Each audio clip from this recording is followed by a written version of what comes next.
The name of this story is The Bigfoot at the Cabin. One summer day, we were riding through the country, and it was a very hot day.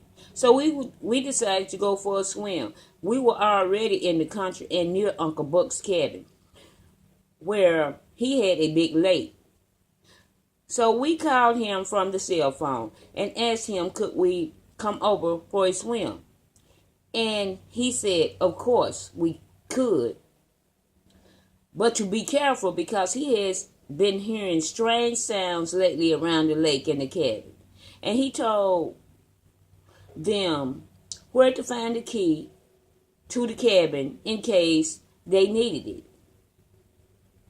Because he had went to visit a friend for a few days, and they were also welcome to anything they wanted. And he also let them know where the key was to the gun cabin, just in case they needed it too. And they thanked him and said, see you later, and hung up. Then they were on their way to Uncle Buck's cabin. But they stopped at the store and got what they needed for the next couple of days. They was going to spend a couple of days there just hanging out, swimming, fishing, hiking, and telling scary stories. And roasting marshmallows over a campfire.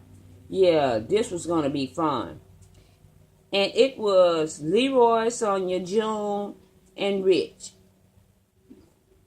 And MG and Nellie was also along for the ride, too.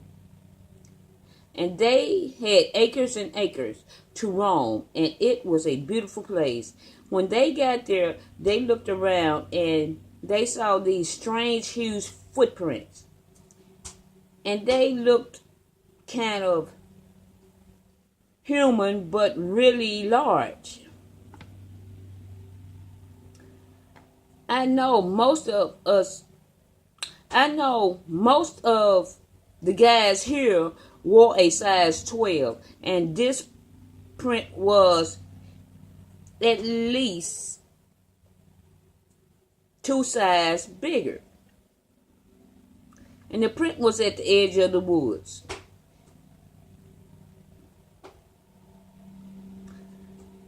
And we didn't know anything that could be that big. We were kind of puzzled about these prints, but we went in the cabin and kind of forgot about them. We had been riding all morning, so the ladies fixed a late lunch, and we sat down and ate and told a few scary stories. Then we decided to go for a short hike before sunset. And we took the trail that would circle around the cabin and back. We started behind the cabin, and then we curved around and went up the hill. Then we went down the hill to the lake, and it was pretty and clear. We had to take a dip in the water because it had been such a hot day. And we all took a little short swim.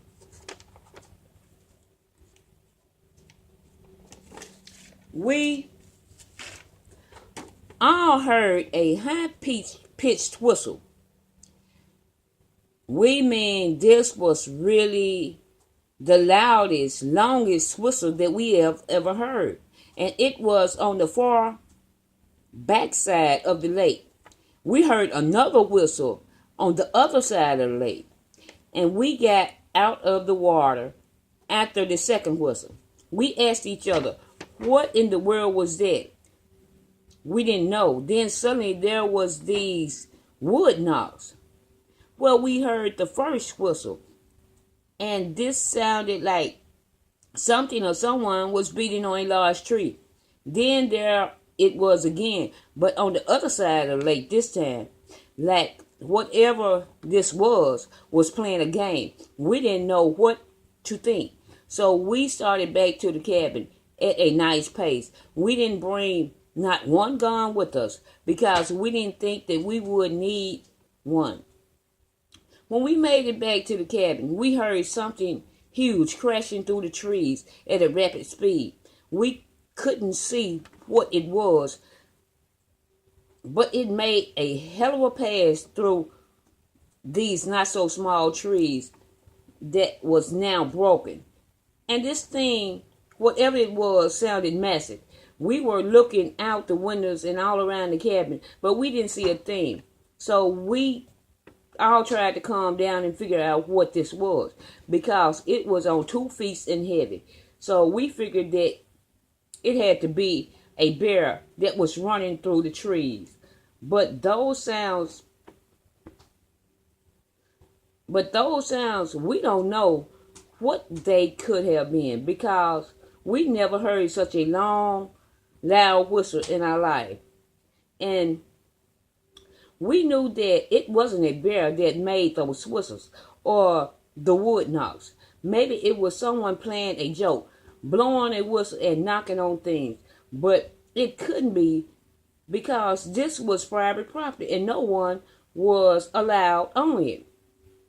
We were just as puzzled as before. So we put it aside for the time being and tried to relax and try to have some fun. But we all were still wondering about it. So we decided to play some cards for a while, because no one was ready to go to sleep right then. And we were laughing and joking around while we played cards and enjoying the night, when suddenly everything went quiet. We mean all the night sounds was muted. And then we heard something hit the top of the cabin, like a rock or something. And we felt like we were being watched. And we knew it was a predator close. Again, we heard something hit the side of the cabin with a thunk. Then, this time Nelly was looking out the window. And he seen what hit that side of the cabin. It was a rock the size of a bowling ball. And they all yelled, "What the hell was that?" Everybody jumped up, looking out all the windows. But they seen nothing, nowhere around the cabin. But they knew that this small boulder came from some source. But they didn't see what. And before they could say anything, there came a whoop, whoop, somewhere behind the cabin. Then another whoop, whoop came from the side of the cabin. Alongside the cabin, there was heavy footsteps going back through the woods towards the lake.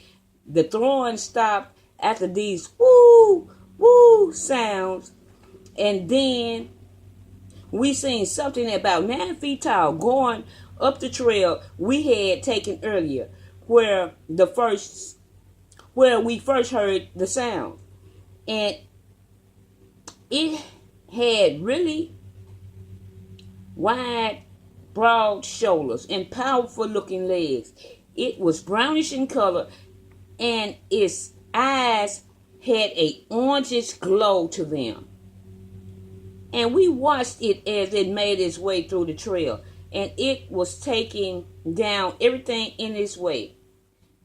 Then the sounds faded. Then again, the nightlife in the woods was back. We couldn't believe what we had just seen. And the only thing we wanted was to get the hell out of there. We would all need a gun together to take down this thing. It was massive and looked very mad as it looked our way and kept walking, thank God. And we didn't see or hear any more that night. When daylight broke, we made coffee and talked about last night. We knew that it was a Bigfoot, and that we knew that it was a Bigfoot that we saw. And 2 hours after the sun had rose, we left. Called Uncle Buck and let him know what had happened. Told him to be careful out there in those woods. Thank you.